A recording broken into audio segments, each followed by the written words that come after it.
notre invité politique ce matin, c'est Alexis Corbière. Bonjour. Bonjour, merci vous allez beaucoup bien d'être avec nous. Ça va et vous-même? Oui, ça député va. La Bonne rentrée France à tous. Et bonne rentrée à vous, député La France Insoumise et la Seine-Saint-Denis. On est ensemble pendant 20 minutes pour une interview en partenariat avec la presse régionale présentée par Stéphane Vernet de Ouest France. Bonjour Stéphane. Bonjour, bonjour. Ravi de vous retrouver pour cette nouvelle saison également.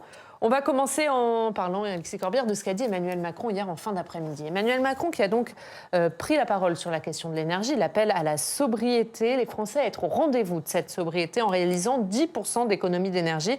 Il demande notamment de ne pas mettre le chauffage à plus de 19 degrés cet hiver. Vous le soutenez dans cet appel ? Il faut effectivement ne pas mettre... Enfin, je veux dire, il faut faire des économies, mais comment dirais-je, c'est un peu gag cet aspect. C'est-à-dire que les Français n'ont pas attendu Emmanuel Macron au vu du prix de l'énergie pour ne pas faire de gaspillage. Donc c'est un peu décalé. Moi, je me méfie toujours quand un président un peu désarmé renvoie tout à des comportements individuels. Il faut fermer le robinet quand on se brosse les dents. Quand l'énergie coûte très cher, n'ouvrez pas les fenêtres. Bah oui, mais les Français qui calculent, je veux dire, l'ont bien compris. Il est désarmé pour vous, Emmanuel Macron ? Non, mais là, en l'occurrence, ce qu'il a proposé hier, qui est l'élément de communication, n'est pas quelque chose de significatif. Il faut aller vers des... Alors, il l'a dit au cours de la conférence de presse, il y a des premières mesures qui sont prises, mais c'est plus en termes de gaspillage significatif qui existe, parfois dans certaines grandes administrations, où on peut réfléchir à comment on n'est pas nécessairement obligé de laisser allumer des bâtiments. J'ai vu que la discussion est engagée. Moi, j'étais sensible au fait que les panneaux publicitaires, par exemple, qui sont allumés dans toutes nos villes, il y en a notamment, je pense à 9000 panneaux publicitaires qui sont souvent dans les aéroports, c'est la consommation, qui sont allumés toute la journée, c'est la consommation d'une ville de 80 000 personnes, par exemple. Bon, il y a des choses qui sont vraiment pas indispensables, au contraire, qui participent. Pour ce qui est de la publicité, là, je suis en train de me décaler, mais c'est pas secondaire. Non, mais ça veut dire qu'il faut faire peser le poids de cette sobriété sur les entreprises et pas sur les ménages, c'est ça ? Notamment, enfin, je veux dire, renvoyer aux gens, leur dire que c'est par des comportements individuels qu'on va faire face aux problèmes que nous avons, me semble, comment dirais-je, voilà, pas adapté, pas à la mesure. D'autant que je le répète, que ces comportements individuels évolueront non pas à l'écoute du président de la République, mais tout simplement au vu de la facture, parce que les Français comptent et ont bien compris que cet hiver, on va faire attention. Ils le font de manière générale. Et en même temps, comme dirait Emmanuel Macron, il y a eu déjà l'hiver dernier 12 millions de Français qui ont eu froid. Qu'est-ce vis-à-vis d'eux ? Là, j'ai pas entendu de réponse. Enfin, voilà. Bon, donc la suite, on va peut-être en parler. Aussi démontre qu'il y a des choses qui sont politiquement confuses. Sur l'énergie, il y a eu d'autres propositions ou d'autres annonces qui ont été faites. Le président de la République a évoqué la possibilité, en cas de coupure du gaz russe, d'échanger du gaz français avec les Allemands contre de l'électricité allemande. Qu'est-ce que ça vous inspire ? Pourquoi la France a besoin d'électricité ? La France a besoin d'importer l'électricité de l'Allemagne ? C'est une bonne question.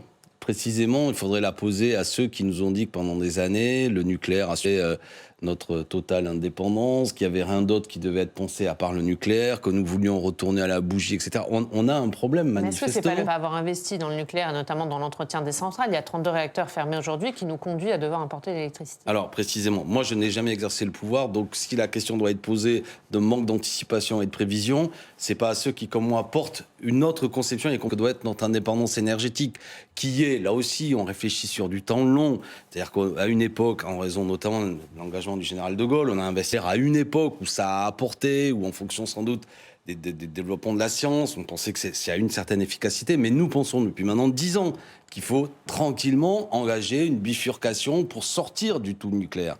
Notamment, nous avons pris, là, au niveau européen, des engagements d'aller vers d'autres sources d'énergie renouvelable. Nous devrions, si nous respections seulement nos engagements, être à 23% d'énergie renouvelable dans l'année qu'à 14%. Là, on a pris du retard. C'est la faute notamment d'Emmanuel Macron et c'est la faute des gouvernements précédents. Ce qui se passe en plus, c'est qu'on a un parc vieillissant, donc qui se retrouve... C'était assez inattendu de la part des scientifiques face à une corrosion inattendue, due sans doute à ce que ce parc est vieillissant. On a aussi, en raison du réchauffement climatique, une situation où on a eu des cours d'eau qui sont nécessaires au refroidissement de centrales nucléaires, qui a amené à des ralentissements de fonctionnement. Bref, on a un parc qui est un peu inadapté avec ce goulot d'étranglement, notamment en raison de la guerre en Ukraine qui complique un peu les choses, parce que certaines centrales ont besoin d'utilisation du gaz. Bref, mais tout ça, c'est une absence de prévision, à la fois qui est une responsabilité politique. Si j'ironisais, normalement, on a un haut commissaire au plan, enfin, où on en est là-dessus. Donc on se retrouve face à beaucoup de difficultés politiques, et je suis un peu, pour répondre à votre question, étonné qu'on en vienne, enfin, on réalise ce que nous avions déjà dit, par exemple, pour ce qui est de Jean-Luc Mélenchon par la campagne présidentielle, qu'on va peut-être être obligé de passer par nos amis allemands pour faire face à notre consommation électrique. Vous parlez de bifurcation, vous venez de dire l'objectif c'est de sortir du nucléaire. Est-ce que c'est réaliste? Est-ce que c'est possible aujourd'hui? L'électricité qui va venir d'Allemagne cet hiver et qui va monter, c'est une électricité qui sera produite par des centrales à charbon. Oui, bien sûr. Regarde le climat, il y a quand même un problème. Mais on est tout à fait d'accord. C'est pas l'alternative. Maintenant, toujours pareil, quand on a une discussion sur des sujets aussi fondamentaux que l'énergie, de grâce, personne n'a jamais dit que si nous étions élus du jour au lendemain, on allait arriver sur je ne sais trop quel tableau, un peu comme à la maison, quand on fait disjoncter, on arrête. C'est une question de temps long qui prend plusieurs décennies. C'est des scénarios politiques qui nous amènent à 2035-2040. Mais précisément, quand on est à la tête d'une grande puissance, qu'est-ce qu'on prévoit? J'observe que ceux qui nous faisaient la leçon n'ont pas prévu grand-chose. Voire même, c'est piquant, se sont mis parfois dans la main de la Russie concernant le gaz. Il n'y avait pas trop de scénarios alternatifs. Je fais une parenthèse sur la question du fait que nous puissions avoir un partenariat avec l'Algérie qui a du gaz. Ça fait maintenant 10 ans que Jean-Luc Mélenchon, il l'a encore répété à l'occasion de l'élection présidentielle, a dit nous avons avec l'Algérie la possibilité de leur vendre du blé à des prix non spéculatifs, d'avoir un échange de gaz pour essayer d'avoir une diversification. Du point de vue de ceux qui nous fournissent du gaz. Même si on le sait, achetons surtout du gaz à la Norvège et moins à la Russie que ce que certains peuvent le prétendre. Nos difficultés ne sont pas seulement dues à ce qui se passe en Ukraine. Mais bref, il y a une absence de prévision qui nous amène effectivement aujourd'hui à ce que nous allons acheter de l'électricité à des centrales à charbon, ce qui n'est pas bon. Mais on peut quand même avoir une réflexion, le fait que le tout nucléaire par rapport aux difficultés malgré tout que cela pose en matière d'entretien, en matière d'investissement indispensables, colossaux, si nous voulions reconduire notre parc nucléaire, nous pouvons aussi imaginer d'aller vers de nouvelles sources d'énergie, énergie marémotrice, énergie solaire. Jean-Luc Mélenchon n'a cessé de parler de ça pendant la présidentielle, on y est maintenant. Sur cette question de l'énergie, de l'écologie et du sport, puisque dimanche... Du sport, et du sport, oui, parce que pardon, dimanche, vous avez appelé... vous êtes plutôt sceptique, pour le dire. Ah non, je suis très critique. Sur le déplacement de l'équipe de France à la Coupe du Monde au Qatar. Je vais être très franc avec vous. Moi, je serais même favorable à un boycott. Maintenant, j'ai bien compris que quand je ne suis que député, ça n'a pas de sens. Je suis extrêmement choqué par cette Coupe du Monde qui va s'ouvrir au Qatar. Je mets de côté la passion qu'on a tous pour le foot. C'est pas ça le sujet. C'est précisément en plus un sport magnifique. Mais nous allons faire une Coupe du Monde dans un pays qui va accélérer la catastrophe écologique. 64 matchs dans une des régions les plus chaudes du monde, dans des stades climatisés à ciel ouvert, c'est une folie. Sur le plan social, 6500 ouvriers, selon The Sun, le journal anglais, ont perdu la vie au cours des chantiers. Il y a plusieurs centaines d'ouvriers qui ne sont pas payés encore, qui ont manifesté dernièrement, qui ont été expulsés du pays. Enfin, le Qatar, et du point de vue des droits fondamentaux, bon bref. Donc vous êtes pour un boycott de cette Coupe du Monde. L'équipe de France doit boycotter cette Coupe du Monde. Des autorités, je suis pour qu'à ce stade, parce que je ne suis pas naïf, au moins que des qu'on conditionne notre venue, au moins que les ouvriers soient payés, au moins que... Alors justement, l'une des voix phares de l'équipe de France, c'est Kylian Mbappé. Je voudrais vous faire réagir, puisque hier, il y a eu une polémique avec Kylian Mbappé et l'entraîneur du PSG, Christophe Galtier, puisqu'elle leur a été posée la question de leur déplacement à Nantes. C'était dimanche pour jouer un match de Ligue 1. Ils ont pris un jet privé au lieu de prendre le train. Donc on leur a été posé la question, Kylian Mbappé a éclaté de rire, et Christophe Galtier a dit on réfléchit à se déplacer en char à voile. Qu'est-ce que vous avez pensé à l'action? Je suis attristé. Alors, que les choses soient claires. Bon, Kylian Mbappé, magnifique. En même temps, c'est un homme jeune. Et je ne veux pas lui faire porter sur les épaules, vous voyez ce que je veux dire, demander à nos joueurs de foot d'être exemplaires. Mais la réaction est affligeante, surtout de la part de l'entraîneur. Ils peuvent répondre. C'est à demander au staff, à la direction du club. C'est pas notre sujet. On est venu pour faire une conférence de presse sportive. Ça, je l'aurais compris. Mais éclater de rire. Et après, comme le fait M. Galtier, qui est un homme plus d'âge mûr, du genre, ouais, on y a réfléchi, on va y aller en char à voile, c'est affligeant. Et c'est grave. Parce que là encore, je ne veux pas faire supporter plus au sport que ce qu'il est. Mais tel que je l'ai dit à la Coupe du Monde, au bout d'un moment, il y a des choses, que vous le vouliez ou non, en raison de la passion que vous suscitez, en raison de l'argent que cela représente, en raison de l'enjeu de société, il y a quand même des choses sur lesquelles on ne peut pas être indifférent.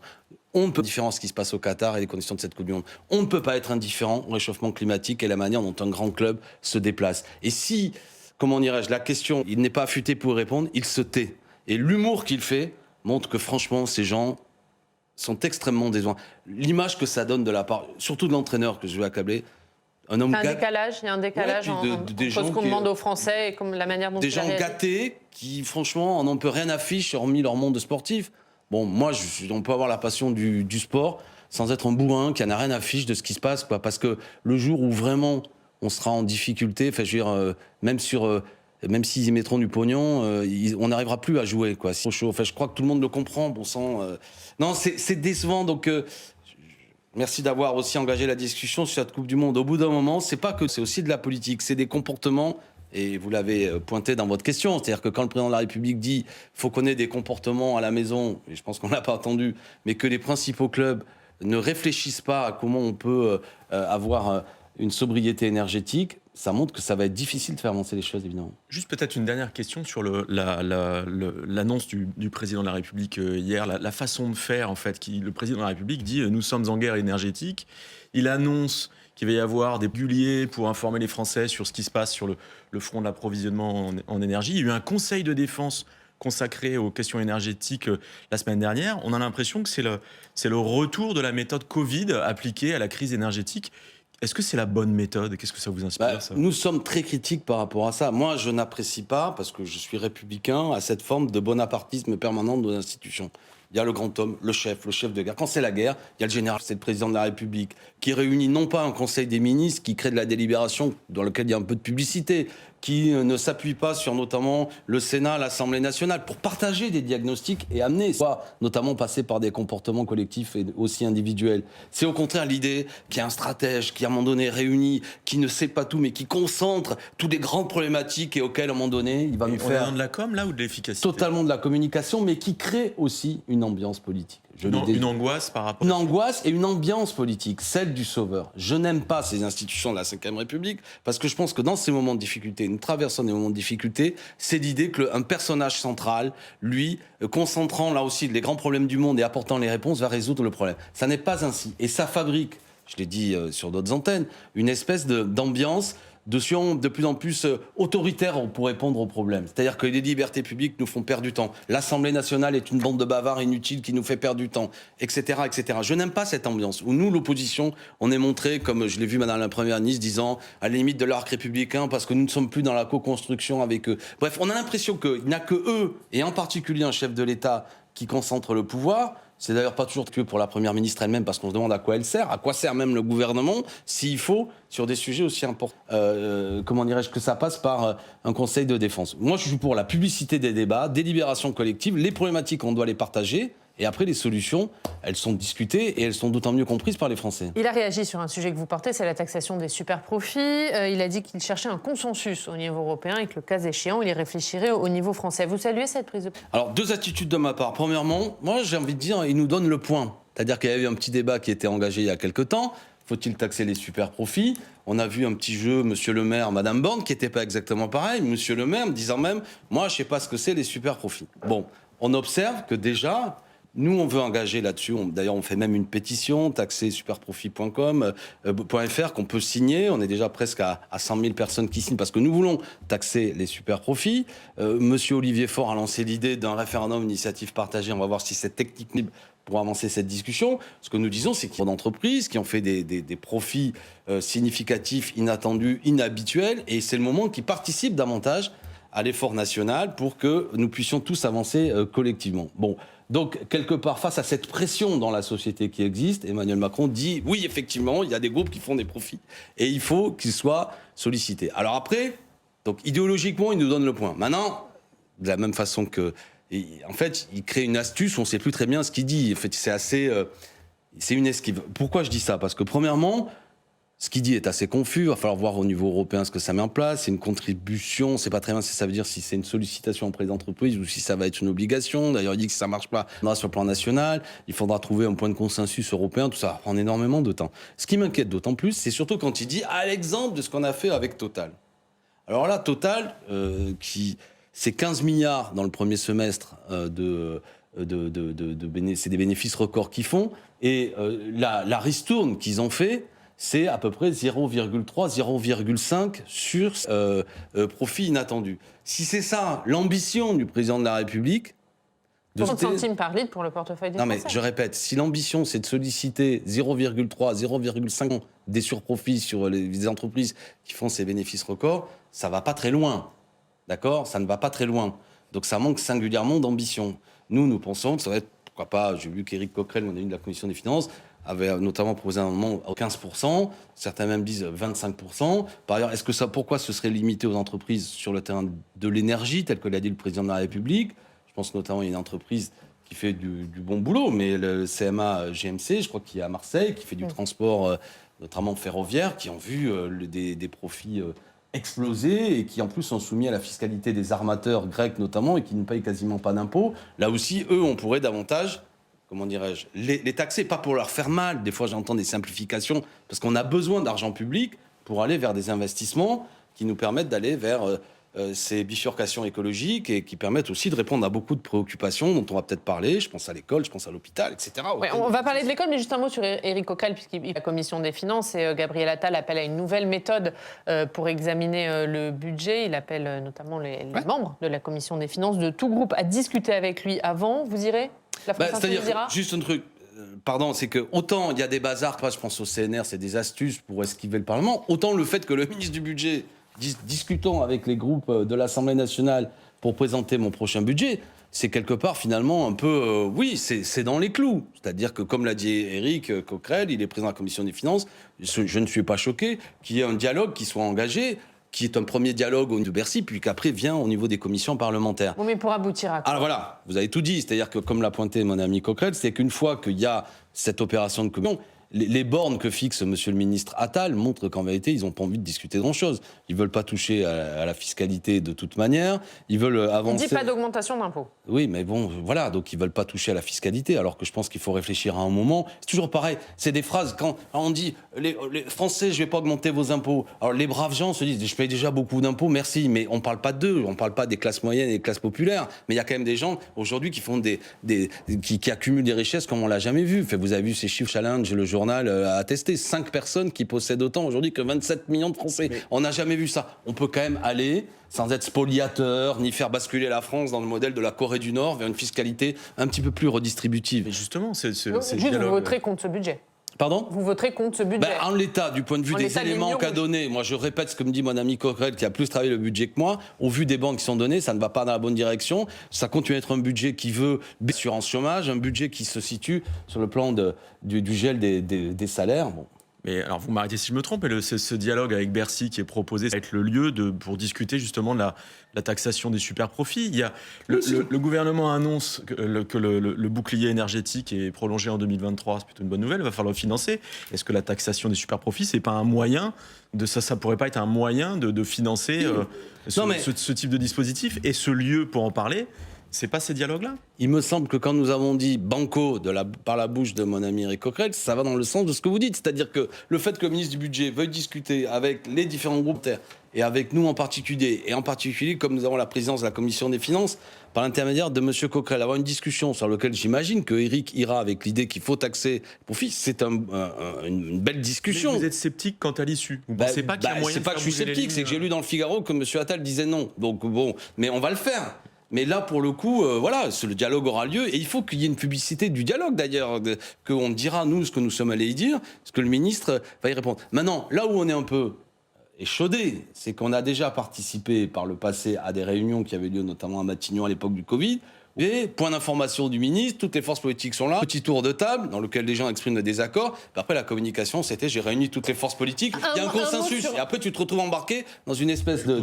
Il nous reste très peu de temps, juste Alexis Corbière. Un mot sur l'école, c'est un sujet évidemment important que vous connaissez bien. Il y a une pénurie de profs en cette rentrée, des contractuels peu formés qui se retrouvent devant les élèves. Est-ce que vous allez prendre une initiative à l'Assemblée nationale sur ce sujet ? Oui, nous présentons là aussi une PPL sur ce sujet-là. Nous voulons des créations de postes. Nous avons beaucoup parlé avec le ministre de l'Éducation nationale, quand nous l'avons rencontré, notamment les élus de Seine-Saint-Denis. Nous étions pour ouvrir en concours. Il nous a dit non. J'observe que face à la situation difficile, le ministre est en train de dire qu'il ne ferme plus la porte à ça. Moi, je n'oublie pas aussi tous les personnels. Certains disent parfois les petits personnels, mais si indispensables, ATSEM, AESH, mal payés, précarisés, qui doivent être payés comme il se doit. C'est souvent des métiers féminins, 600 € par mois pour un travail indispensable qui doit être titularisé, revalorisé. Tout ça, on va le porter. C'est à l'occasion de notre niche aussi. On est en train d'en parler, qui aura lieu au mois de novembre. Nous allons proposer ça et on aimerait... Donc une proposition, oui, pour dire quoi ? Pour dire notamment des titularisations, des embauches, aller vers 19 élèves par classe, etc., etc. Aller vers la gratuité notamment du matériel scolaire. Là aussi, et globalement, je termine parce que je suis quand même élu de Seine-Saint-Denis. Non seulement il y a des contractuels, mais il y en a plus dans nos départements. Et moi, je trouve que j'ai dit, c'était pas une rentrée, c'était une sortie. C'est une sortie de l'égalité républicaine. Dans les départements où vous habitez, vous avez des fois, c'est le cas nous dans le secondaire, 16 à 18% des personnels qui sont contractuels, alors qu'évidemment dans d'autres, à Paris, c'est pas le cas. Et moi, ça me choque. Et une dernière question rapidement sur la France Insoumise. Sur la France Insoumise, le mouvement va-t-il évoluer? Comment va-t-il s'organiser? Et comment est-ce que vous voyez les choses? Évoluer, évidemment. Jean-Luc Mélenchon l'a exprimé par une phrase que vous aviez notée. Il l'avait dit au soir du premier tour, faites mieux. Il faut faire mieux. Faire mieux, ça veut dire pas faire. Donc il va falloir s'organiser, déjà avoir une réforme. Permettez déjà qu'on ait un peu soufflé, on est passé de 17 à 75 députés. C'est pas rien, un groupe humain qui se met en place. On a nos journées parlementaires qui auront lieu les 22 et 23 septembre. C'est là que le débat commence en interne. Le débat commence, comment on s'organise, comment on articule. C'est aussi la question de la succession qui se pose.